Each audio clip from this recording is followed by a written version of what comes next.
Okay, if the quality of the video is worse than it usually is, that's just because my storage is full. It's packing in. I'm trying to sort it out though. So, I want to explain how I'm living my life currently. Because from what I've read, from what I've understood, from what I've internalized, we have to have some way to live our lives by, otherwise we just lose hope and we can't function. Anyway, what are the values I live my life by? They are honesty, vulnerability, presence, unconditionality, and courage.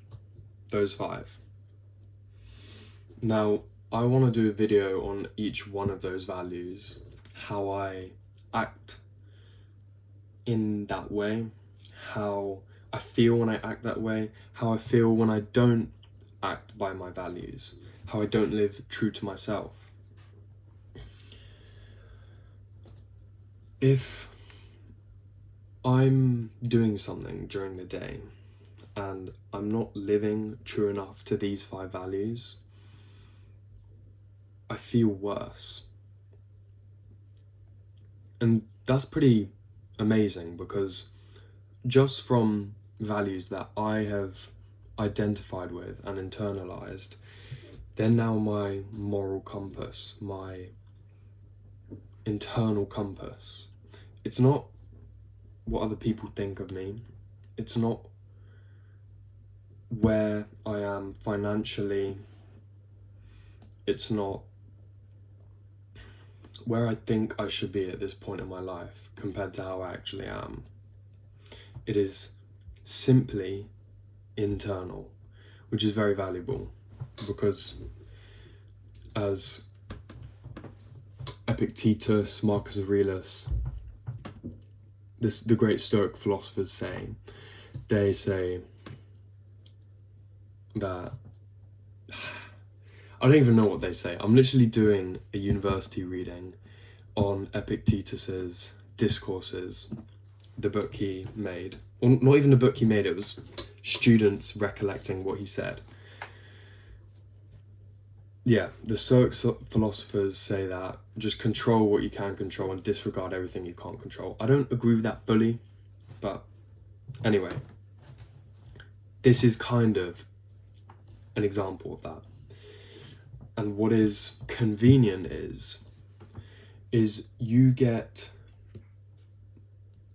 ironically, better external results, things you cannot control as much, from having greater awareness of your internal state. Why did I pick these 5 values? I picked honesty because it's only ever served me good. Whenever I've told the truth, I've never regretted it. I'm trying to think now, is there any point in my life where I said the truth? I may have not enjoyed it, it may have made me uncomfortable, but given enough time, it always was the right thing to do.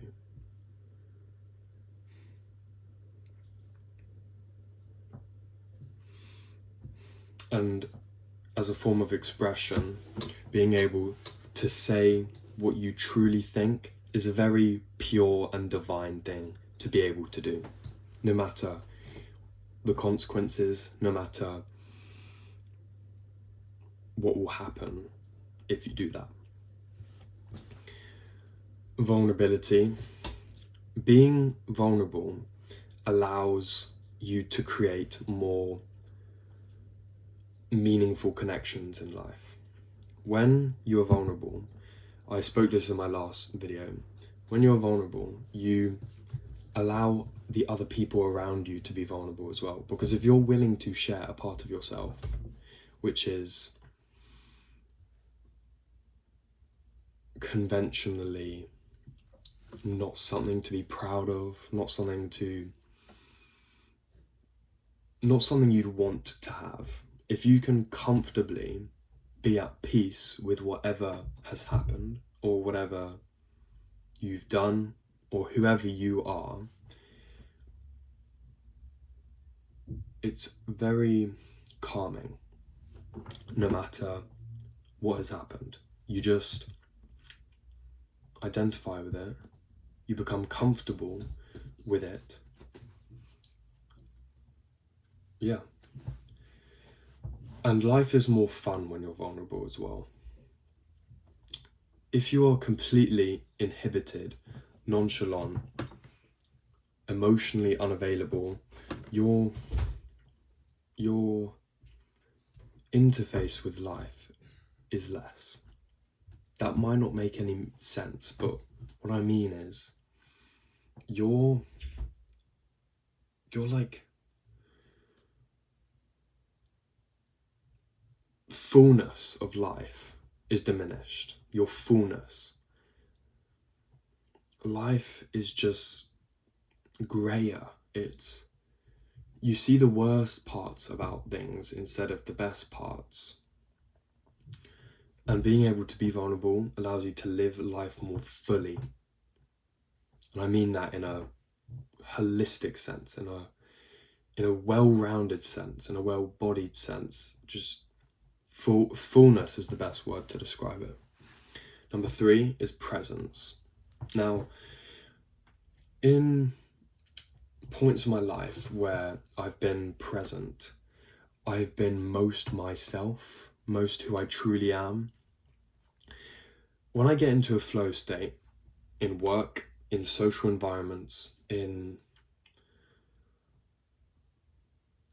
anywhere, I live truer to who my character is, what my character is. If I want to do something and I'm present, I have less deliberation, less hesitation, less thoughts, less planning, less projection into the future. And as a result, I make decisions with such decisiveness that even if they're not the right decision, or it wasn't the right route to take, taking the wrong route, nonetheless, is better than taking no route at all. Being able to choose rather than freeze in a continuous stasis of trying to be part of two things when you can't, trying to get the best of two things when you can't, trying to avoid the worst of two things when you can't. Being present allows you to just do. You feel more, you're more in your element. In the club, if you're focusing on the music, you're dancing, you're having a good time with your friends, you're present, you're going to be a better version of yourself, a truer version of yourself. Number 4 is unconditionality. Now, there's something pure and divine about unconditionality, because everything or most things in the world are bargained for through deals. Let's say you go to work. I currently work at a supermarket. Let's say you work at a supermarket. You get paid a set amount for a set period of time. You're there because of the money. So all your co-workers that you interact with, all your bosses that you interact with, all your higher-ups, all the customers you interact with, all the interactions, while they can be meaningful, they're constantly overshadowed by the backdrop that you're only there for the money. You would not be there if you weren't getting paid. Would you? You wouldn't. I read in a lot of Robert Greene's literature about the laws of human nature or the laws of power, more the laws of human nature actually, and even just body language in general, he said there's a way to discern between a real and a fake smile. But I'd never really seen a fake smile, or like of course I'd seen a fake smile. There's lots of people fake smile all the time. But what I mean is, at work, people fake smile all the time because you kind of want to get along with people to make it easier. If it was just real life, or life where you were just living to yourself, where you had control over your time, control over where you went, control over what you did, you would only smile when you actually felt like smiling, when you were happy. Therefore, it would be a true smile. But at work, you wouldn't be there if it wasn't for this money, this, how do I describe it? Like this very, not evil, but very impure reason. You're not there for them. You're not there because you value them, because you desire them, because you want to be with them, because you value your time with them, because you like spending time with them. You're there because of this slimy reason as to being there. But as I said, you can still make meaningful connections at work. It's just the majority of people you interact with there, it's just fake smiles because you kind of want to get along, even if you disagree on things, even if you don't have much in common with other people. That's just the environment, because you just want it to be as easy as possible. So you smile when you don't feel like smiling, whereas outside of work, you smile when you're happy, when you literally don't have control over smiling. So that whole rant was because you're at work on the condition that you get paid. So everything at work is very, how do I put it? It's very impure. It's very transactional. It's very unenchanting is probably the best word. It's just reality. I give you this, but only if you give me that. Otherwise, we're done. Now, what unconditionality makes you behave in a way, or makes you do, is simply you can give things to people, they can take it or leave it, and you move on. Now, when I say give things, I don't mean objects specifically, but you just give yourself to people and they can either take it or leave it. You can say you like a certain book, a certain movie, a certain way of thinking. You don't try to play an act. You don't try and behave in a way which makes it more likely for that person to like you, because that's transactional. If you behave who you are, no matter what the outcome, that is purely unconditional. And there's a purity to unconditionality. There's, like I said at the start, there's a certain divineness to it. I don't even know if that's a word.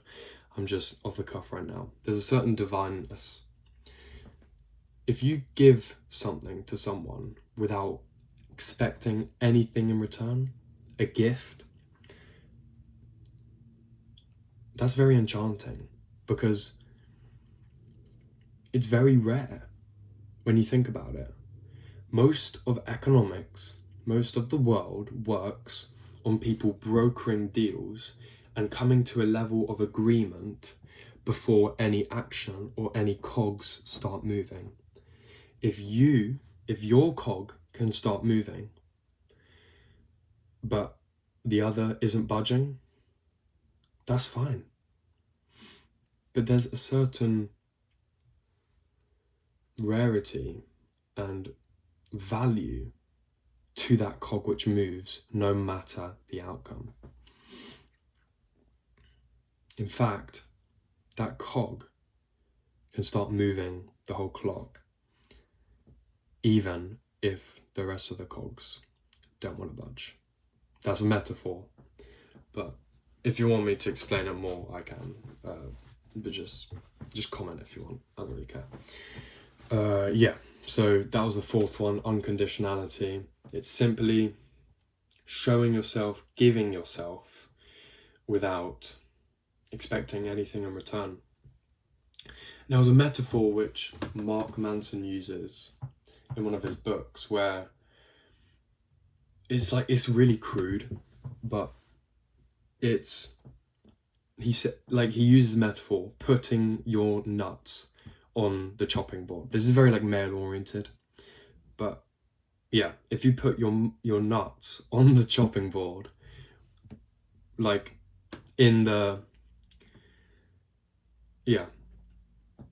where you're in a position where you could get fucked, but you still do it nonetheless, and there's a certain magicalness to that. I don't know why I'm saying these words. It makes it sound way more hokey pokey than it actually is. I hope this is making sense. Yeah. Anyway, number 5, the last one, courage. Now, I'd say this one is probably the most common value that other people would include in their values if they were to list their values, along with honesty. The other 3 are more niche, I'd say, which is why I like them. But I still included honesty and courage because I truly believe that in the truest sense of the words, they hold so much. With courage, you are disobeying your instincts, and we are one of the only beings on the planet who have the ability to do that. And in my opinion, I think it's our moral imperative to use that ability. Not all the time. You don't need to be going out of your house doing shit you don't want to do just in the name of courage, just because it feels fearful. But what you should do is, in the moments where you feel completely frozen by fear, completely jacked up by fear, shoulders up, just fucking that. If you can do something despite the fear, despite the anxiety, you are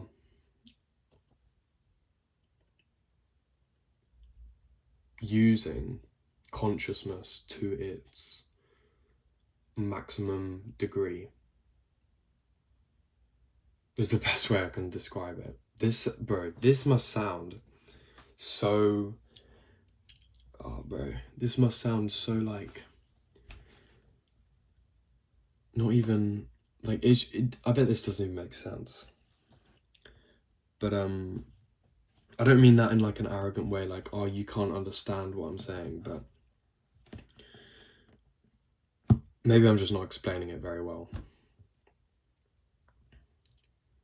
Yeah. And every time you do something courageous, even if it isn't the outcome you wanted, whether you lost a boxing match or you got humiliated, embarrassed, you still feel better after doing it than, like I said, if you'd been stuck in a fucking indecisive stasis the whole time. But yeah, I mean, courage is a common one. You probably fuck with courage anyway. So I don't need to explain it as much as the others. But yeah, that's the values I try and live my life by. And as I said at the start, I really feel a difference when I live my life by these values, which I've kind of latched onto recently. Anyway, yeah, that's for today's video. I hope you enjoyed it. And yeah, that's what I wanted to say. I do want to do a video on each trait, but I need more storage first on this device. But yeah, is there anything else to say?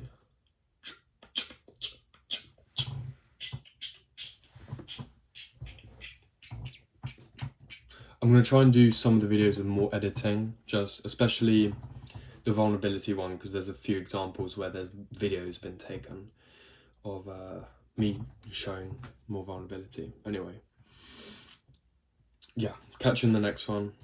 Appreciate you watching.